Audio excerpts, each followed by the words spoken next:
All right, welcome everyone to another episode of the TSG Podcast.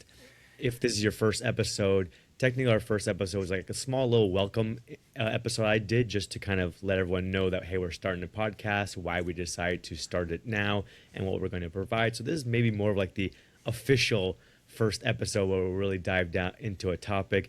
And so, of course, I brought Jason on to do this first episode. So Jason, thanks for joining. Yeah, I'm excited to start our podcast. We've had many people requesting this for quite some time. So excited to give the people what they want and to dig into training with some training, nutrition, rehab with some people that we find really interesting in the coming episodes.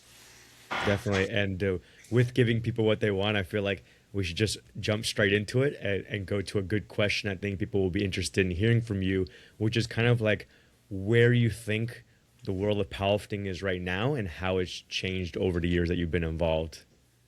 Yeah, so I started coaching at 19. As soon as I started training, within a month, I was buying Muscle and Fitness, Flex Magazine, Muscular Development, perusing the bodybuilding.com forums, really just trying to learn anything I could about coaching because I knew I wanted to do this for my career.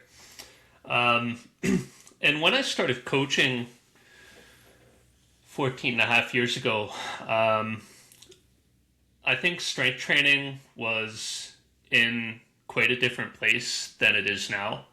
Obviously, raw powerlifting began at the world championship level that we know now in the early 2010s. And I think the science of training has evolved a lot since then. Last winter, I was down at my friends Susie and Matt Gary's house, and we were up for dinner. And I was asking Susie, because she's been powerlifting for over 3 decades now, what training was like for her many years ago. And she said it was difficult to learn about what others were doing because we didn't have the sharing of information that we have now on the internet. And so what we did was informed by our own experimentation, what we learned when we attended seminars or read texts, and our training partners. And she was talking about how training for her was very basic linear periodization of adding weight each week over time. And I think that progressive overload approach was onto something that's very important, and that, of course, many different understandings of training have been based on. So when I came into powerlifting, Shako programs, Smolov, Russian squat program, 5x5, 5-3-1. All these programs were quite popular, and my interpretation of that is that we were like in this template era where different lifters and different coaches were trying out these programs to see what worked best for them. A lot of it was based on what was popular in the circles and on the forums. And so this was the era where we started coaching in. And Arian, I guess I'm curious to hear your perspective on that as well, because while I was doing this up in Calgary, Alberta, you were at, was it Florida Atlantic or Florida State? Florida State University. And you were a part of some of the early research studies that helped to form the origins of our training system. So I guess I'm curious to hear more about that too. Yeah, I mean, I came into powerlifting maybe a similar time as you, and I obviously knew about strength training and bodybuilding and stuff like that beforehand. And it's interesting, in our mentorship, you added like some slides from powerliftingandData.com that has some good information about different breakdowns of the sport. And it's interesting seeing like the spike in athletes like 2008, 2010, And when I first competed was 2011. So I was kind of part of that spike and that huge growth. And back then for us, at Florida State University, we were a small weightlifting club, and we kind of did the same things you did. It was like go online and see what programs are popular. And it's like everyone says do starting strength when you first get into strength training. Then maybe you go to like a Texas method. Then maybe when you're more advanced, then you go into Chico. If you really want to get crazy, then you do small up for squat or small up junior for bench. Whereas like now it's like people say don't do small up. It's like going to get you injured, or it's not, you can't do anything afterwards. But back then it was like something you did. So even though we were in different countries, different areas, the culture was a little bit similar as far as like there's all these free programs online to do. And kind of like, hey, if you're a beginner, you start here and you just build up over time. And that was the information, because there was not a lot of information out there of powerlifting coaches telling us how to design programs or how to work on specific technique or everything like that. We had this one guy, not part of our team, but from Florida that I used to follow, who's also still a fairly top coach and athlete named Jordan Wong. On the untested side, he got very high as far as his strength, but he used to always have a very wide stance squat.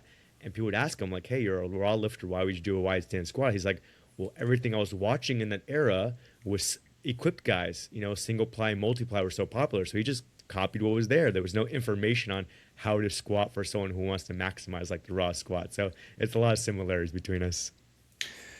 Yeah, I feel like as raw powerlifting got more popular, the first USAPL Nationals I attended, which was the most popular US federation at that time, was in Aurora. I think that was 2015?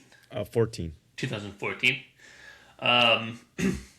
And my training back then was really based on the observation that training with heavy weights and higher volumes tends to produce greater results compared to training with lighter weights or training with lower volumes.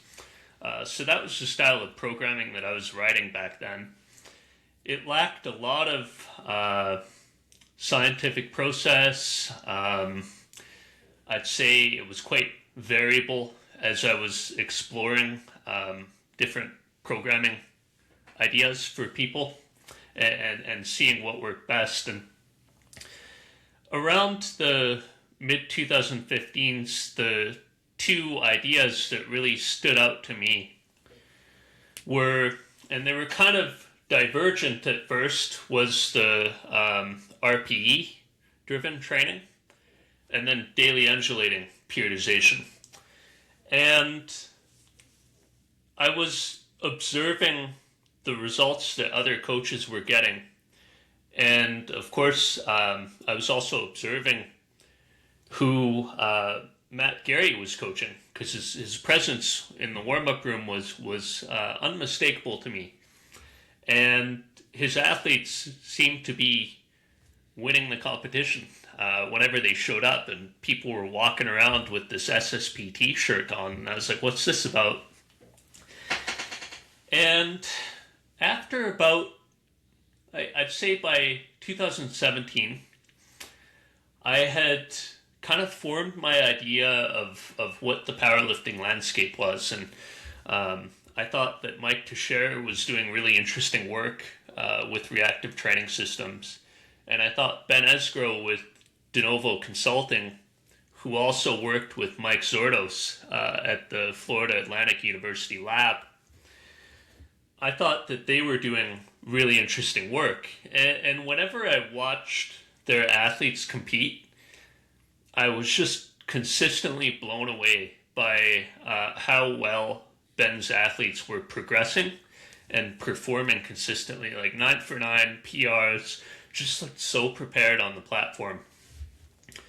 And so when I ran into, I guess, a mental blockade with my training, I reached out to Ben for help because I thought he would be the most helpful mentor for me. And that's when he brought daily undulating periodization into TSG. And what I noticed with Ben's training system is that it was so simple. It was the first training system that I had seen coming from this template era programming, where it was actually incorporating measurement into how the training process is updated over time.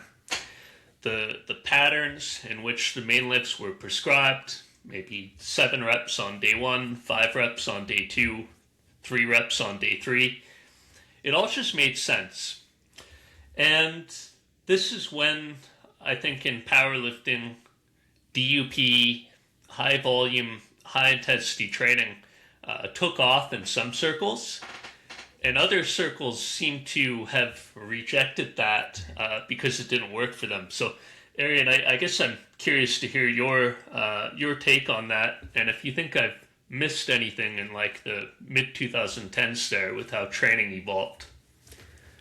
I think maybe one reason, at least in my circle and other circles, it happened to be successful and grow is kind of like some of the people that you named from that era were like bodybuilders that were coming over to powerlifting. So like the 3D MJ crew, the De Novo crew, those people, even Lane Norton, had like a background in bodybuilding, which means that maybe they were already used to like doing high volume training. So then telling them, hey, you have to do the same kind of high volume training for powerlifting, they're like, okay, that makes sense.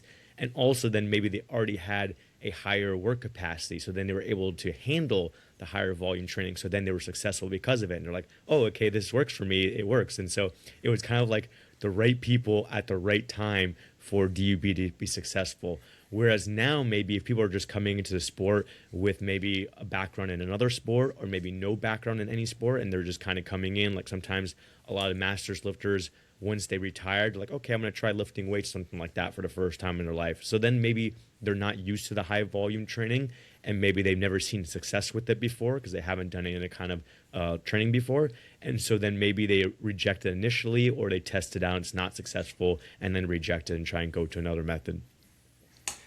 Yeah, it was such an interesting time then too, because like the research that was done out of Mike Sordos' lab was just fascinating. They were trying to, in my view, identify like the upper limits of what could be done.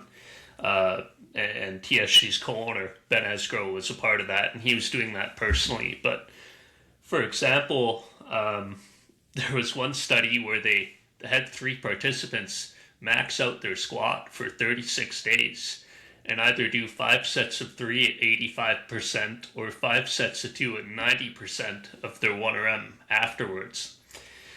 And so we talk about high frequency training is becoming popular now. Well, like that's the understanding of that is based on what's been done before. Squat every day was a popular training program for a period of time. Like people have experimented with these solutions before Agatha Sitko really popularized them when she started to dominate in recent years. So that was really interesting. I remember because we hired a few coaches who were a part of that kind of Florida powerlifting circle. And when I was doing bodybuilding too, like Lane Norton was my coach. So I was like very closely following their work. And one of the coaches we hired was Chad Dolan. And I remember working on a program with him.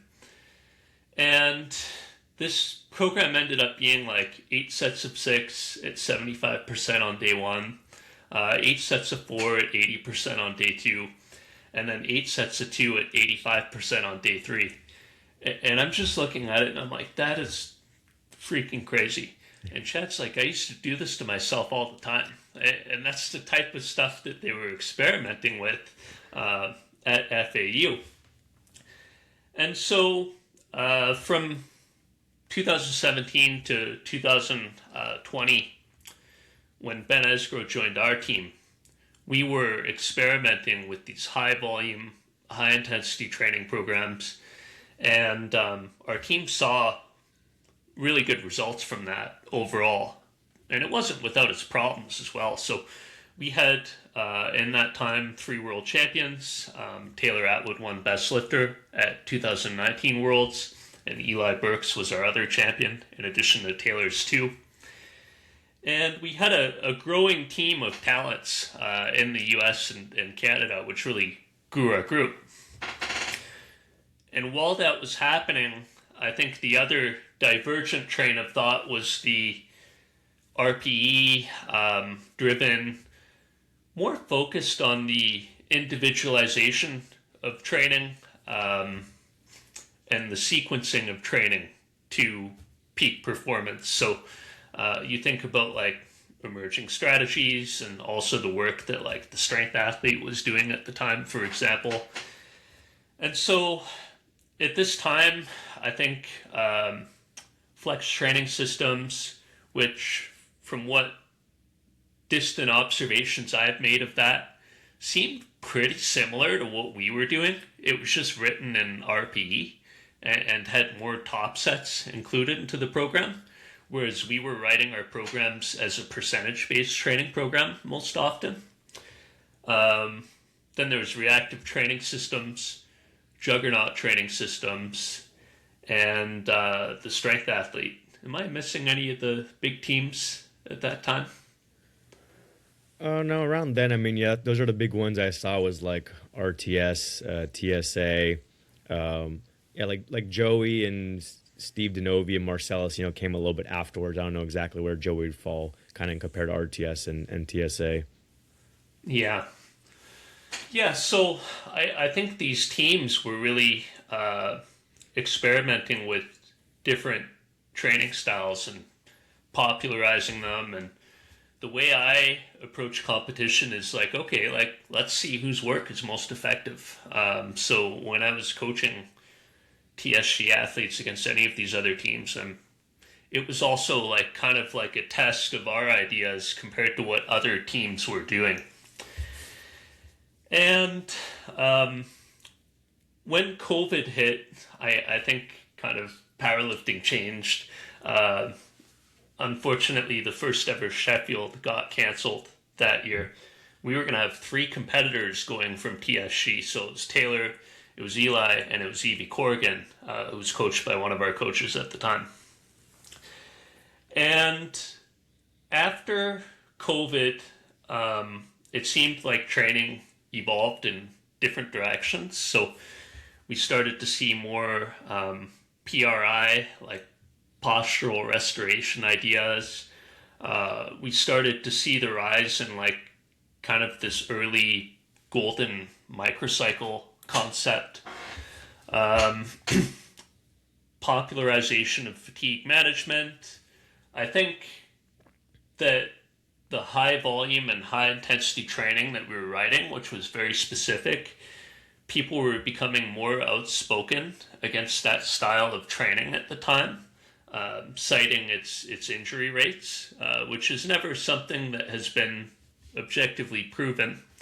Although I do think that there were room for improvement in what we were doing at that time, and we've made those improvements since. And powerlifting seemed to deviate away from how we were training in the mid to late 2010s towards a more RPE driven, broadcasted on social media, like kind of flashy, performative style of training, which seems to be the most popular paradigm now. So, Arian, I guess I'm curious to hear your thoughts on how you view training evolving around the time that COVID hit and after as well. Yeah, I see similar changes that you're seeing because, again, we're in similar areas. Maybe if someone lives in a different country where the culture of training might be different or the leader might be different, then they're going to have different experiences. But I think for us, like during that time, the first period was that maybe like for people like Dr. Zordos or Ben Esgo were more involved in the community. They were more maybe on social media. They were doing like, some podcasts or YouTube videos. They were doing more seminars and people were going and listening to them and then implementing those things. And so like DOP kind of spread. Then after like, some years, Dr. Zoros is focusing more on his research in his lab. He's not really on social media, not coaching as much anymore, not showing up at competitions, spending more time with his family. So he's not out there like, talking about the latest stuff he's doing as much. And Ben sometimes, is not a big social media guy. He just in the behind the scenes, just doing his coaching and stuff, every once in a while coming out and coaching at a competition and stuff.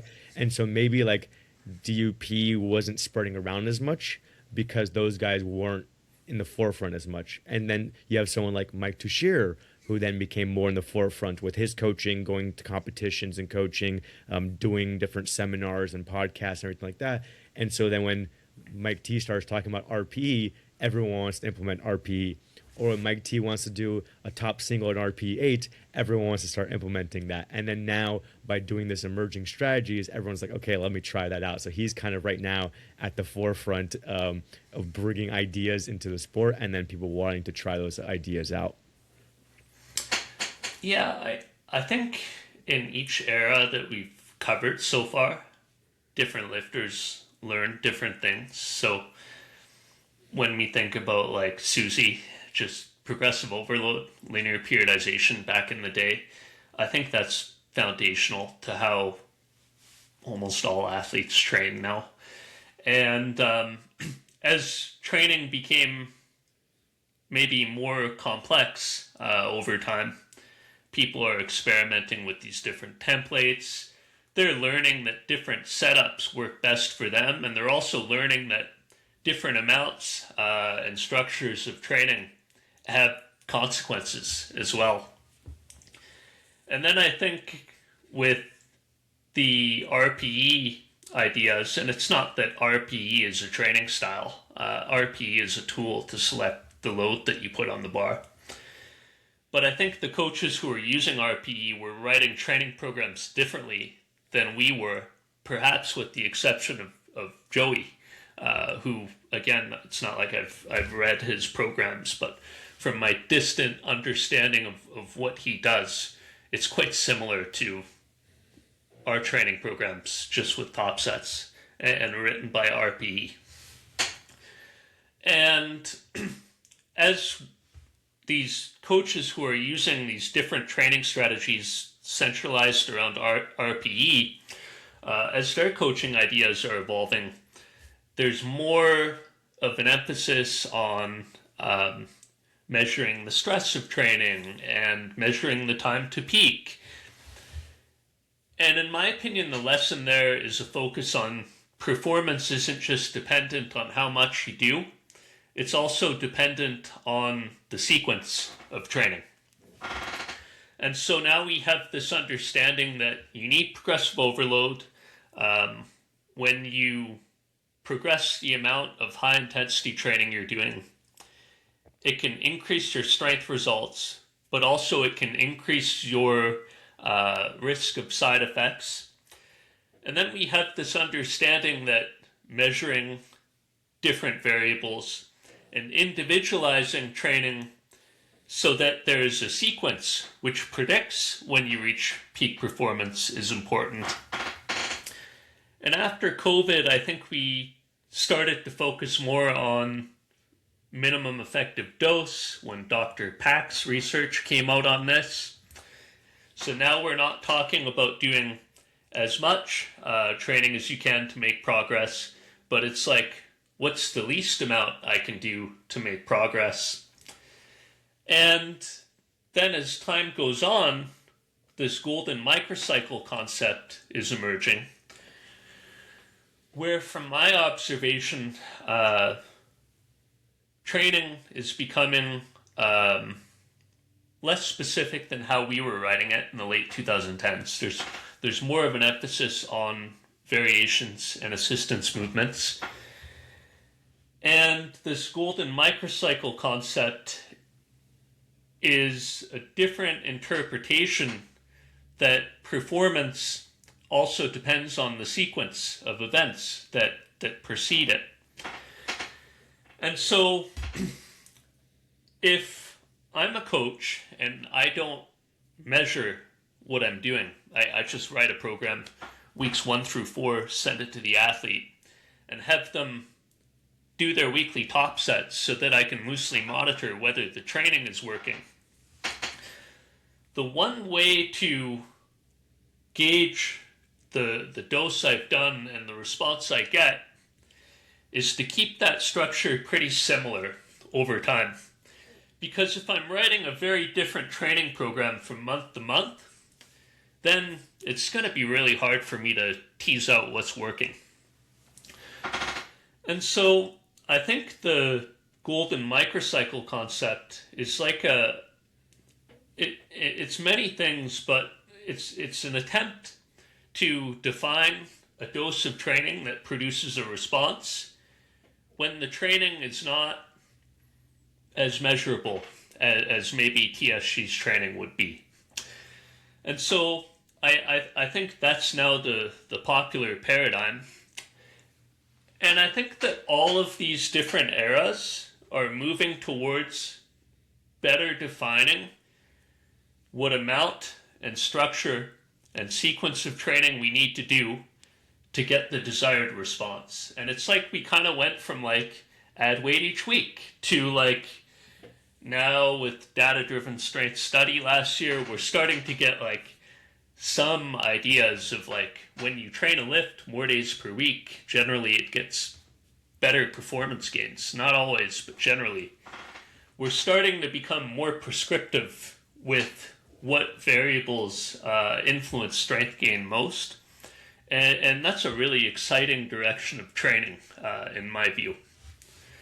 Yeah, I mean, it's definitely different than what we did when we went to Florida State. So, for example, all the types of programs we had discussed, including all the crazy ones, we kind of did it on ourselves as like guinea pigs. So, like, we did small of like not knowing that, hey, you should probably prepare for 4 times a week squatting or whatever. We just said like, hey, we just finished a meet, whatever. We heard this program small of, a group of us want to do it, so let's just all run it together. And you know, I could even survive week 1. By the time I got to day 4, I was like already failing reps, and I had to basically extend the rest days between the sessions in order to get through. Other people got like, you know, lots of tendinitis in their wrists and their elbows because they're not used to, you know, 4 times a week squatting.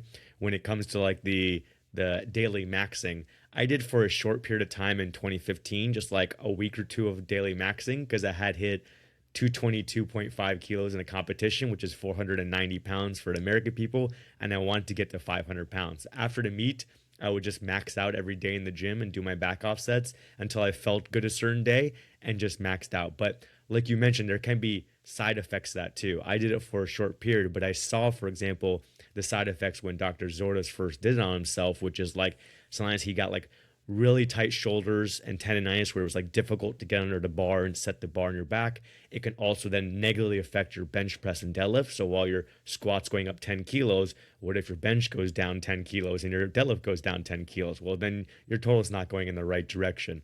Now people are a lot more strategic and like, hey, if I want to do daily maxing, how can I do it in a strategic way to make sure I maximize the benefits, but still focus on my other lifts and everything like that? So actually, on Tuesday in my mentorship, I was teaching our second lecture, which went over Leah's like daily maxing program for bench press. So that was interesting, you know, to show to the class and show how you guys did it in a way that was sustainable for her. And then also retested it after Sheffield to make sure that it's continued to be a success.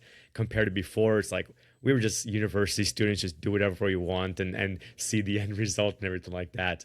And the way I also kind of think about what you were just saying as the last point here, as far as the change in programming, is like Mike T would always say, like the whole point of RP as a tool is to get the right weight on the bar for the session. And now we're kind of expanding that to, well, now can we design a training week to get the right weight for every single session and the sessions in the right weight and the right volume to get the result that we want for the week. So we're almost like kind of expanding the ideas, like the tool here is, can we design the week that's like designed for that person to either have baseline or whatever we're going to target, and then build from there. Yeah, I think that training science now is in a pretty cool place. Like whether it's TSG's model, the just doing top sets each week model, emerging strategies. I think these are all attempts to have a tight measurement system of here's what we're going to do, and this is our test to see if it's working so that we can adjust. And that's a feedback loop. And if you don't know what the answer to a problem is, then you need to have a pretty short feedback loop to determine whether you're working in the right way so that the answer emerges over time. And I think that this is one way that training is evolving now. I think in other ways that, as you mentioned, like in the mid-2010s, I think people were more experimental with training than they are now. It's not that powerlifters now aren't experimental with training. Like we see Agatha and like Joe Jordan pushing the limits of what people think are possible, among others. But we don't have, it's not common for someone to max out and it's every day. It's not common for people to run small up as much as it seemed like they were back in the 2010s, because people observed side effects from this. And so in addition to having shorter feedback loops where we can monitor whether we're getting the response we want or not from a training program, I think we also have the emergence of planning that is safe if it fails. So the community has more norms over, like, 2 times per week squat or 3 times per week squat, 3 or 4 times per week bench, 1 or 2 times per week deadlift. Like, these tend to be the frequencies that most people arrive at. And so if a training plan is not going to work out for a person, you would ideally want the unsuccessful outcome to be a situation that you can live with, not a catastrophic injury. Whereas if you're going to do small ob and it's boom or bust, your risk of something quite rough happening to you is much higher than if you're just doing 2 squat sessions a week, like 8 to 10 sets and maybe 2 to 3 accessories for your quads. So I think planning has become safer. And I think that with the research study that Zach Robinson and Josh Pellin came out with last year, planning will move from having short feedback loops to determine if we're going in the right direction and just generally being safer into more of a prescriptive endeavor as time goes on, where we need to adjust the volume, the intensity, the frequency by this much in order to yield this performance outcome by this time. To me, that's like it's such a big advancement from where we are now, and that's a really exciting thought to pursue. And it hasn't happened in exercise science yet, because most other sports have so many different qualities that they need to train. So in my view, if a coach is going to figure out the answer to this dose response problem, it has to come from powerlifting, because powerlifting is such a simple sport where you get to train the movements that you compete in, and you could frequently monitor it and determine whether you're working in the right direction. And there are external variables that will influence your performance and progress, but compared to other sports, those are just much less. So this is where I see training going in the coming years, especially with AI coming out as well. Yeah, I think a little bit of also what you're saying as far as like playing it safe now versus back then taking more risk is like back then the sport wasn't as popular. There wasn't as much comparison out there because it was like hard. Like when I competed my first competition in 2011 is there was no like roster that was public online to go see who you're competing against and how many people. There was no open powerlifting to go look up people's results and stuff like that. You'd have to wait until like the week of the competition. The meet director maybe sends you like a PDF document of the entire roster. And then maybe you can go look up like old meet results on the meet director's website or whatever, and like look and see maybe last year at the state championships, did the person compete and what they told, that kind of stuff. And no one really did that. Like we went into our first competition, like not keeping track of anyone, just going and doing it for fun. And when we were like obviously training, we were just kind of like training for fun. We weren't thinking about like, oh, I want to go to, Sheffield and win this kind of prize money or whatever. We didn't know even how to qualify for like nationals and worlds and everything. So it was a lot less focused on what other people were doing and a lot more just like having fun and taking risks or whatever, versus now there's like, okay, I want to go to this competition. I want to build up towards this world championship or Sheffield, and I need to play it safe because you have to have some kind of major setback due to an injury. I may lose 1 or 2 years and everyone else is now past me.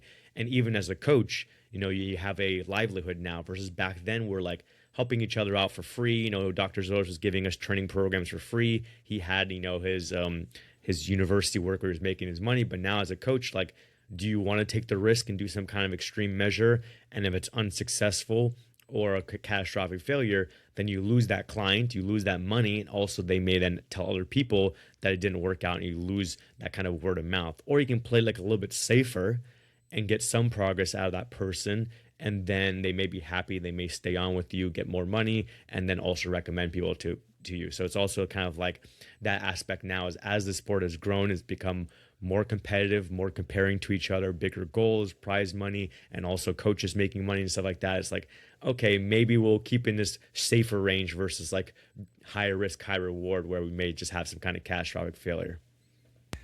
Yeah, I think the level of risk that you're willing to tolerate depends on the situation, because also, like, I find that in the situations with the greatest competitive pressures are the ones where I'm most likely to write a training program that may carry a higher injury risk in order to get the reward of more robust strength gain to meet our competitive demands. So the monitoring competitors on social media, in my opinion, this has changed a lot because I'd say before 2020, I was like, I'd show up to a meet and like, I'd see, big lifts on King of the Lifts or something, but I'd kind of just roll my eyes and I'm like, you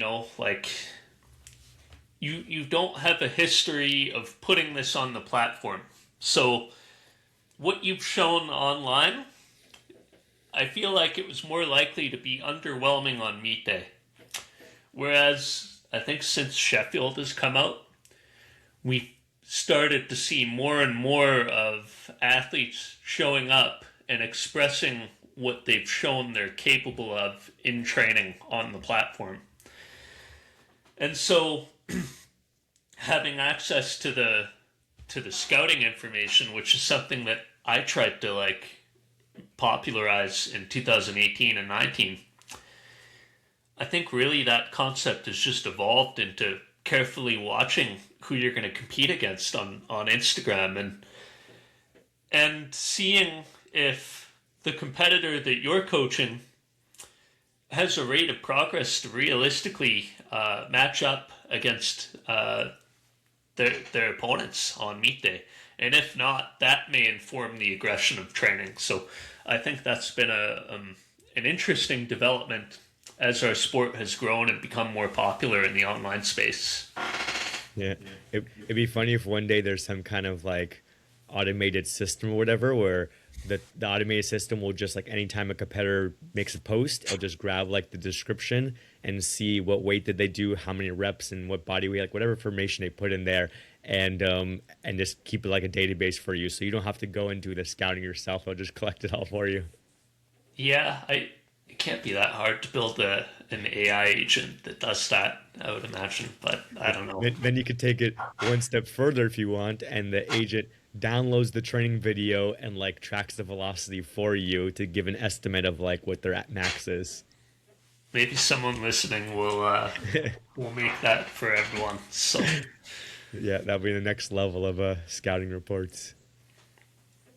Yeah, so I think training is evolving in a very good direction. For TSG, I think that we followed maybe a different path than what I viewed as most popular consistently in these eras. So in 2017 to 2020, I think we were just pushing. We were taking talented competitors and we were increasing their volume, increasing their intensity as much as we felt we could push them at the time. And the performance gains freaking rocked from that. But what we realized that approach lacked when the minimum effective dose research came out in the early 2020s is we were doing more than is necessary to make progress.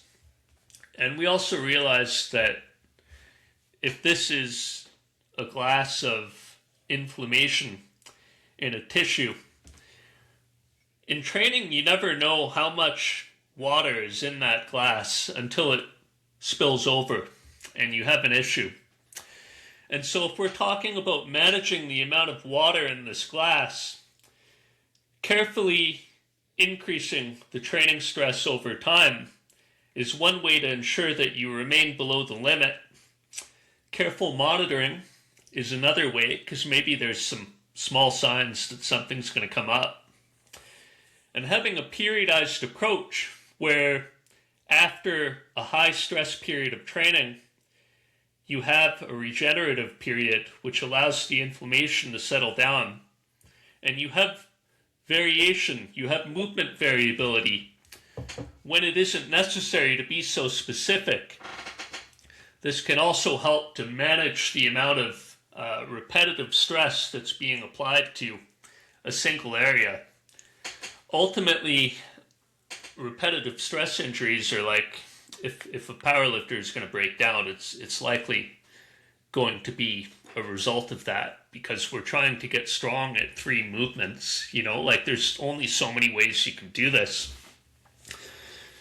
But we realized that we were doing too much, and we realized that we could be less specific when it is not necessary to be highly specific. And so once the minimum effective dose became popular, we reorganized how we are periodizing training. And the way that we reorganized it was we're going to start with a dose that's plausibly going to be minimum effective, or maybe maintenance, a safe dose of training. And we'll add training in and measure its effectiveness, and add training in and measure its effectiveness. And we'll continue that process until we find maybe what's a minimum effective dose of training when you're not going to RPE9 for a single once a week. And once we have that minimum effective dose of training, we'll continue to progress over time, or we may stay with a similar approach and just keep increasing load for as long as it's working, until the warning signs are coming that we are approaching kind of that maximum tolerable amount of training. And then this defines the range of effective training loads that are safe, that we can train within. And so this has been a major development for TSG, which we started in 2023. And now as we go forward, we're looking at conducting research on our training to see if we can learn more about that dose response formula. We're looking at potentially building out AI tools that will help us to gain more insights on training and even analyzing technique. And I think that these are innovations that are going to produce really robust change in how people train, if they can if they could be what I envision them being, basically. Yeah, I think that was a important aspect of the Robinson et al. Study from 2024 is the seeing the diminishing returns as you do more and more sets, for example, for hypertrophy and strength, is that, you know, just because you doubled the volume doesn't necessarily mean you're going to double how much you've progressed. You may double the volume and make half of the progress that you made previously. Then you may double the volume beyond that and get a quarter of the progress you're getting. And so you're getting less and less each time. So then the question becomes, is it worth it to go to the higher amount if it means this much more effort for your athlete, or maybe some slightly higher injury risk or anything else like that as well? So do you really need to start a program and jump straight to like the maximum recoverable dose when you have then these other downsides to it? Or like you said, is the better approach to first target some kind of minimum effective dose, get the person progressing first, and then from there you can decide whether you want to push it for more important competitions or whatever the goal is for the athlete. So I think that's something for people to notice too from that study. If anyone has looked into the research or listened to the podcast and stuff like that from Data Driven Strength, is don't just take that chart and go, oh, I'm going to take the max amount, whatever. Is you have to understand that what are you getting out of each level that they determine as you make increases in volume. Yeah, it's like as needed. So being systematic with increasing a stimulating dose over time, and then putting in your restoration phases and your movement variability to try to keep your glass of inflammation from spilling over. This is very much how I conceptualize training now. So, and even though we do not have data to show this, I do think that injury rates are lower now. I think that injury risk is lower. And I think that the changes we made in 2023 have us doing more effective work with lower risk of injury compared to what we were doing when maybe DUP was most popular in 2017 to 2020. So it's been a really exciting nearly 15 years of watching powerlifting training evolve and then making our own evolutions based on what we're seeing with athletes in response to competitive situations and in response to changes in the research. So this is, for me, it's a major passion to innovate in this space. And TSG is really looking forward to continuing to contribute to that in the coming years. Yeah. I was going to ask you as well as like a little bit of a side question, you know, since you are a business owner here as well as separate from being a powerlifting coach, is like, do you feel like you have any specific goals for yourself when it comes to running a business? Like, hey, I feel like I still need to achieve this as a business person in the sport to kind of feel successful? Or do you feel like you've done enough right now with TSG and its evolution over the years to be considered a success? Well, I'm 33 and I would love to work in this sector until I'm 60 if possible. So I've got more years ahead of me than I do behind me, hopefully. And what I would like to do moving forward is it's always just been like a personal goal to be a part of a research study.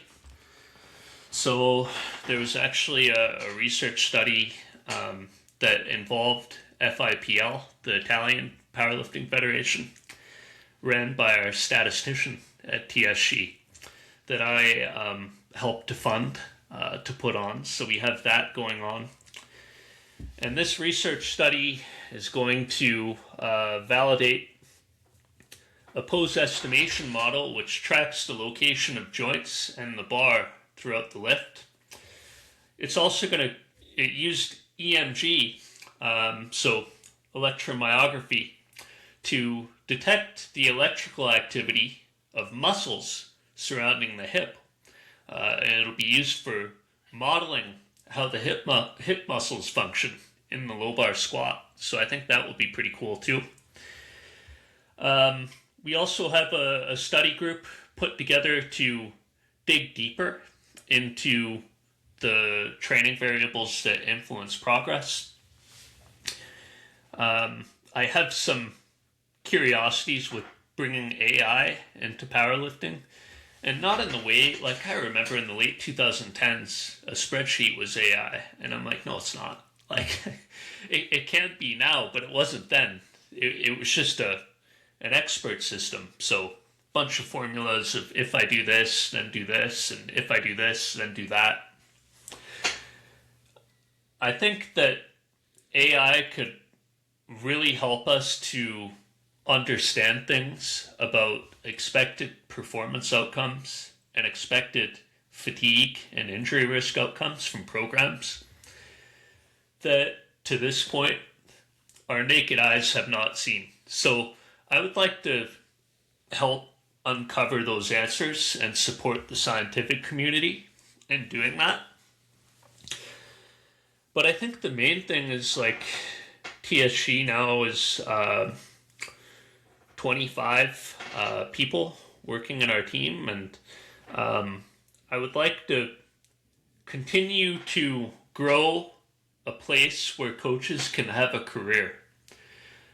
So taking powerlifting coaching from being a hobby to being a professional practice where clients trust that we are leaders in helping them to find performance solutions safely, and where coaches feel like they're taken care of and they can grow and they can contribute to projects and be paid for that. All of these things I would like to bring to the space. So I guess to answer your question, because I started young, even though we've been around for 14 and a half years, I feel very much like there's a lot more work to be done.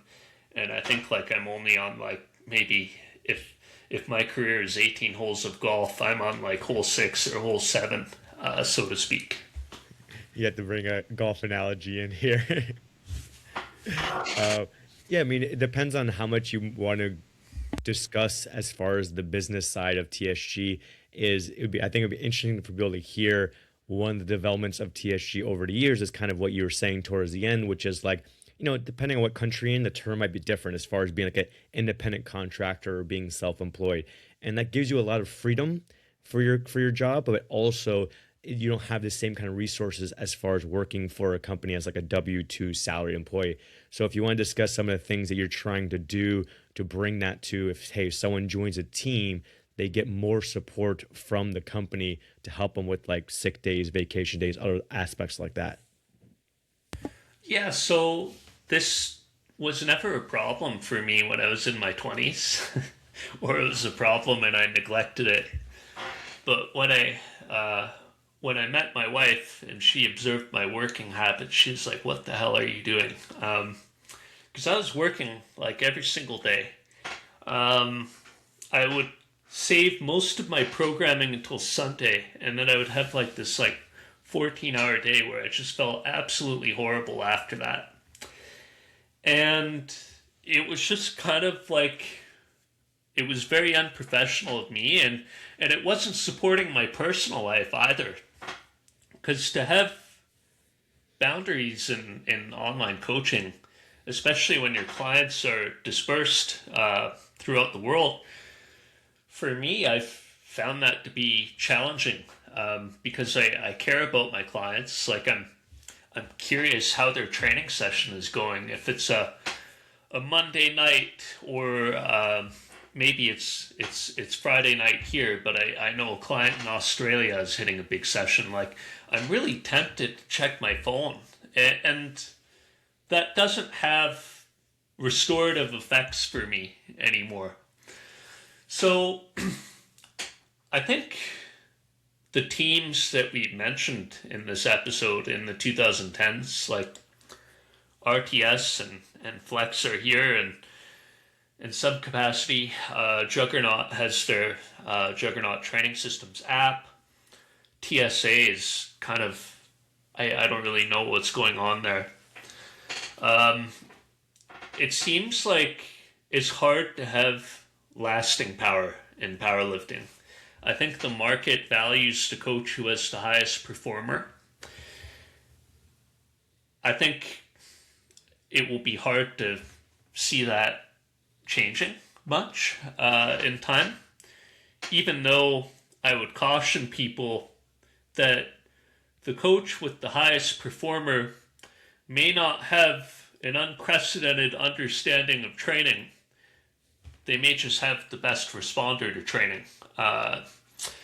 And I think that you could get a very different understanding of how training works when you have a roster of extremely high responders to training versus when you have a roster of people who have wear and tear, and maybe they're not as responsive to training as those who are winning world championships.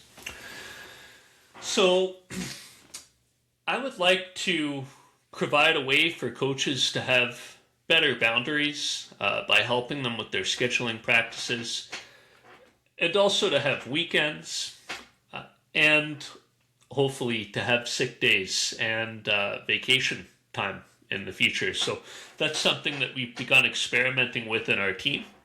And I think that it's going to be a really positive thing for coaching as a profession if we can adapt systems that are seamless and accepted by clients, so that hopefully coaches can take better care of themselves moving forward. Yeah, I mean, I definitely had fun. I coached, I think maybe it was like 4 or 5 year clients when you were busy. And so it was a little bit of a different experience for me, like trying to come in and like look at a new athlete and all your notes on the athlete, and then like trying to jump into your training and see how things are going. But it was fun for me from the coaching side. And I think maybe even from the athlete side, maybe they could be beneficial for them to like just get like a second eye, you know. And if you like trust your coach and your coach knows you, it could just be like, I wonder what one of the other coaches of TSG thinks of my training, whatever. What do they see maybe in technique that we maybe missed, or anything else like that. So it can be like fun for them to just maybe see a different aspect or hear someone communicate with them in a different way. And also it seems like these days powerlifters are more understanding of these kind of situations, where I feel like if we go back a number of years, maybe even before COVID, sometimes I feel like powerlifting coaches got a really bad name. It's like, oh, sometimes it's still true now, but like people think like everyone's just trying to become a powerlifting coach because it's a low barrier to entry, it's easy to make money, and they just like send templates to everyone. And so it's like always like coaches are charging too much, they're never providing enough. Oh, they need to be on call every single minute of every single day to respond. And I think over the years that's changed. After COVID, maybe people have become more open to the idea of people not being so attached to work and being able to work from home or the office and having time off, maybe quitting their job, going to a better company, those kind of things. And over the years, maybe people are just more understanding of the amount of effort it takes for us to put into all our clients. And there's not a lot of money in it because you have a cap on how many clients you can take at one time. And there's not a whole lot of money in the sport, so you can't charge a lot of money either. So we're in this tough situation where we enjoy the sport, we enjoy what we do, but it's a challenge in different aspects. But it seems like people are more understanding, like, hey, my coach should be allowed to have breaks from his job as well. My coach should be able to, go on vacation, go on their honeymoon, have sick days, have time with the family, things like that. And hey, if I have to work with another coach for 1 or 2 weeks, it's not the end of the world. Or if it's if it's a transition phase and I'm doing very light training anyways, and my coach is not talking to me for 1 week, again, it's not the end of the world. So it seems like people are more understanding of that. And it's an interesting method that you brought in to kind of give the coach a little bit of a break, but by bringing in another coach so that the athlete's not completely on their own. Yeah, I think the idea that powerlifting coaching is this low barrier to entry practice, I don't agree with that. Like, you need to understand what influences strength and hypertrophy adaptations, first of all. Even if you don't have a university understanding, you need like a applied understanding of that. And then you need to understand movement analysis. So if you don't have a university level understanding of biomechanics, again, you need to have an applied understanding of like what muscles are most active in this range of motion, and if my lifter slows down or fails to lift, like what was the cause of that? You need to have an understanding of the principles of good technique. So this is not super simple. And then on the programming side of things, you need to have an understanding of how to structure an applied scientific experiment where this is the program that I think is going to work for this reason, and this reason. And I'm going to monitor it in this way to make sure it's safe. And these are the adjustments that I'm going to make once I've watched the athlete do that program and evaluated their response.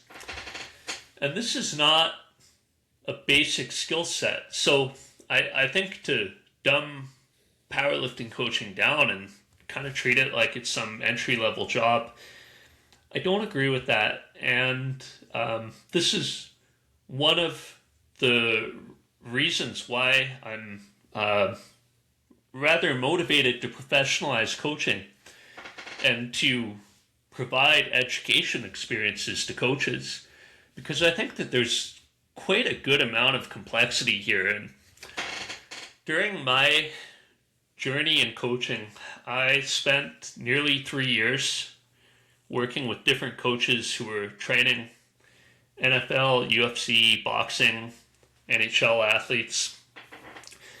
And then I spent nearly 3 years with the Calgary Flames NHL team. And whenever I was talking with the strength staffs, they were very impressed with the work and ideas that come from powerlifting. So, like, I think we also need to give ourselves credit for the performance solutions that we're developing. And not just performance solutions, but another area of complexity is managing injuries online. That's not easy. And then managing an athlete's mentality online, or not managing, but supporting, is also not easy. So I think there's a lot going on with the job. And if coaches aren't able to take a break every now and then, it's not that they don't care about their clients, but coach can just get sapped of their thoughtful energy to solve these problems. And I think a coach's service can suffer if they're not protecting their boundaries and able to have time to enjoy some things in life as well. Yeah, I agree. And one of the things, again, that you have in the mentorship when it comes to like the business side of it is like, depending on what task you're doing, if the task needs to be more like communicating with the athlete, is finding the right time of day or the right space you're in to communicate so that you are communicating the way that you want to in a more positive way, versus like having to do it at a time where like, yeah, you're stressed out about a bunch of things, or, you know, you're feeling tired at the end of the day, whatever, and then the response is not going to be appropriate. And so, yeah, especially just regularly throughout the year and throughout the years is like being able to be on a schedule that you can put yourself to be in those positive periods more often, so that then you can help out your athlete properly.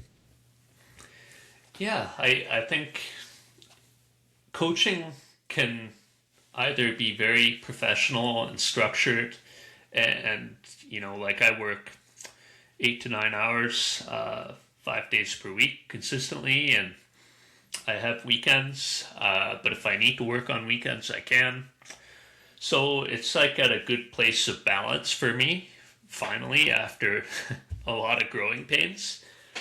Or if you don't have these skills to manage things, it could just feel like chaos. And I don't think chaos is a good experience for the client. So I think it's important that coaches take the steps to realize when they're at their best and manage their time, and make sure that they're helping clients who are paying them a good deal of money as best as they can. Yeah, agreed.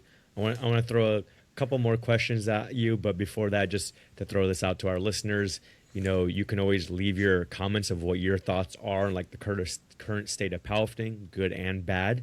And you can always like let us know what you think is going to happen in the future. What's powerlifting going to be like 5-10 years from now?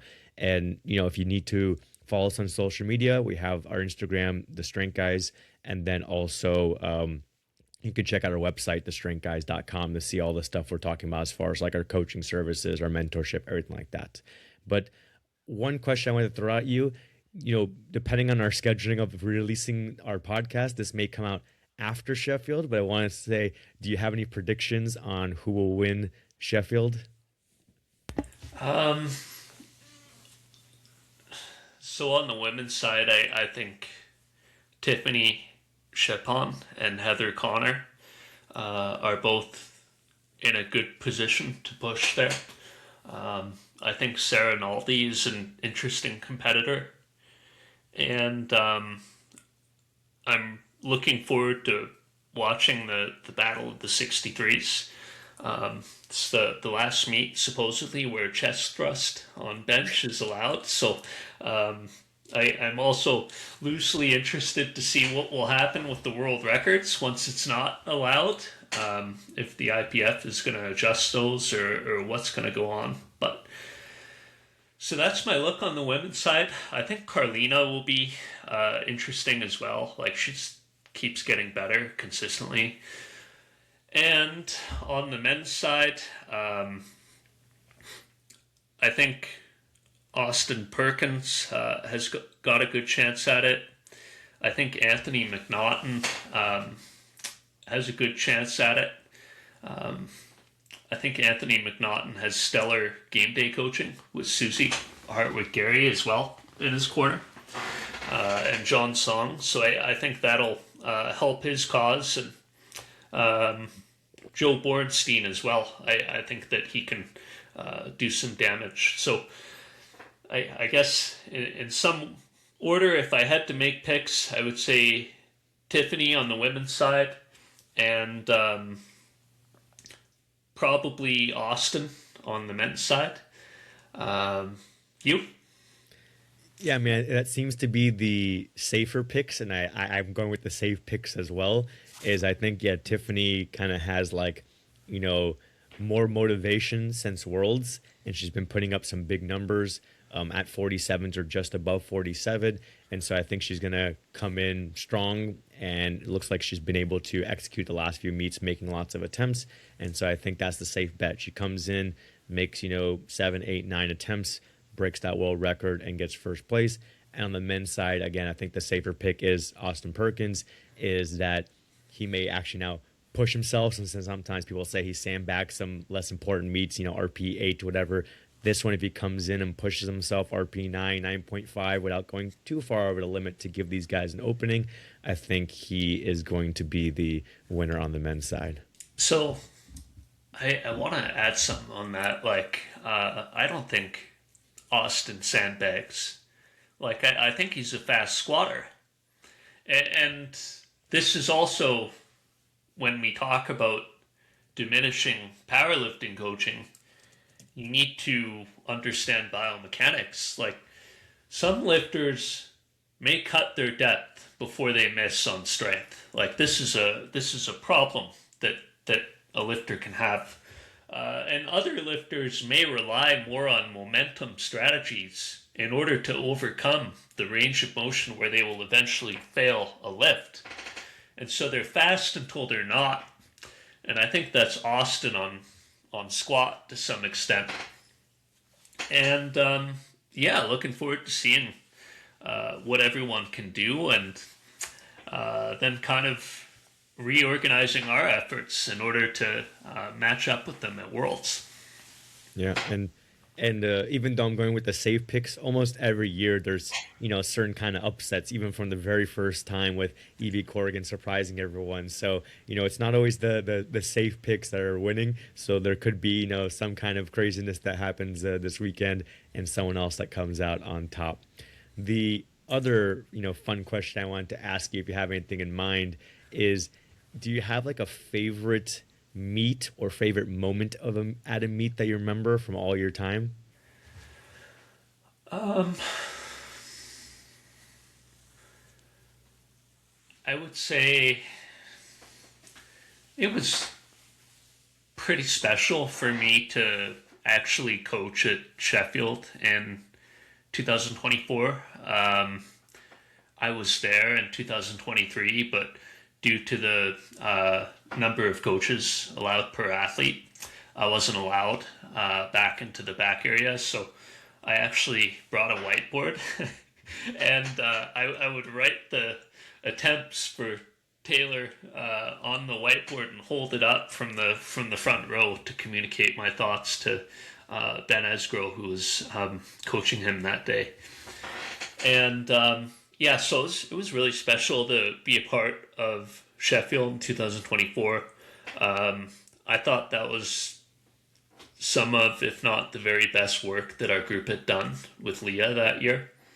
And I was really confident that we were going to win going into that meet. And she broke the world record by over 6%, but it was still second place, which was pretty crazy. So, yeah, we got to share a platform with Evie, Natalie Richards, Matt Gary, Jason Clark. They're both friends. They were there. And yeah, it was just awesome experience to be part of that. And Sheffield really reminds me of being on the road in the NHL, like how well we were treated whenever we got to the team hotel, to the rink. You don't got to worry about much. Like, it's like as close as I've seen to professional sports. And so it's really a pleasure and a privilege to be a part of that. Yeah, and I think Pete Spence has a graphic on that of like the biggest world record breaks by percentage, like over time. And that's one thing I brought up to my mentorship last semester is like this idea of that, like sometimes you can just do everything right and everything's going well for you. And you're one of the best lifters in the world at that time, or maybe ever, but you just happen to be there at a competition or in a certain period and era in a sport where the best person ever is there at the same time as you. So like you could be the second best basketball player ever in history, but you just have me playing at the same time as Michael Jordan.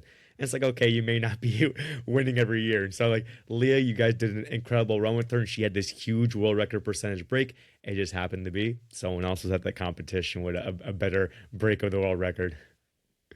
But Yeah, the ultimate success you have, it's also part opportunity and part luck. Like, you can do everything in your power to be the absolute best that you can be, and the outcome of competition can still not go in your favor. And sometimes you could do shit wrong and the outcome can go in your favor, right? So it goes both ways, but that's sports. I think it's why it's important to focus on what you can control and to not evaluate success or failure only on outcome, because like in the NFL last weekend too, like Seattle and LA have this amazing game, and like Seattle won and they're going to the Super Bowl, but like I don't think LA is like a failed team that's got to blow up X, Y, and Z to get back there next year. Like, it was a super close game, came down to like one or two plays. Like, it's just sometimes you could have this incredible season where you've done so much right, but then you run into a buzzsaw on the day of the competition. But it doesn't make me any less proud of the work we did or of the work Leah did, because she was freaking incredible that prep and in that competition. yeah. That's cool that would you have like your favorite moment in mind, because a lot of times when people ask me, like I can't think like of a single favorite moment, like as far as like coaching aspects, something serious, like you're like, yeah, my first time coaching at Sheffield.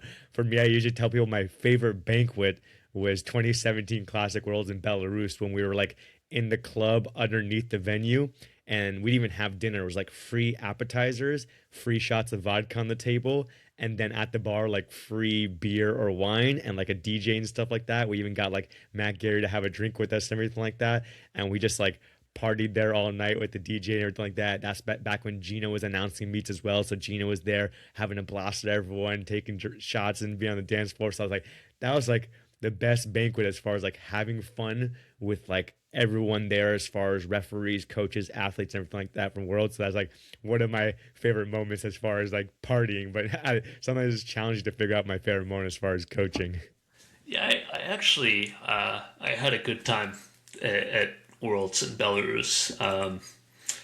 It was a sketchy trip getting there, but it was like interesting vibe. It was super clean city, and like I was walking through the park every day, and like they have beep house music bumping in the park at like all times. Just it was a different vibe. So Yeah, definitely an interesting place. But yeah, so thank you for coming on and kind of giving your like State of the Union address, the current state of powerlifting, the current state of TSG, and how everything has developed over the years for our very first podcast. Hopefully, people will enjoy your insights and kind of think about some of the things you mentioned as far as how things have changed and kind of your thoughts on things going forward. well, thank you, Arian. I appreciate your time, and yeah, I appreciate everyone who's listened as well. So thanks, guys.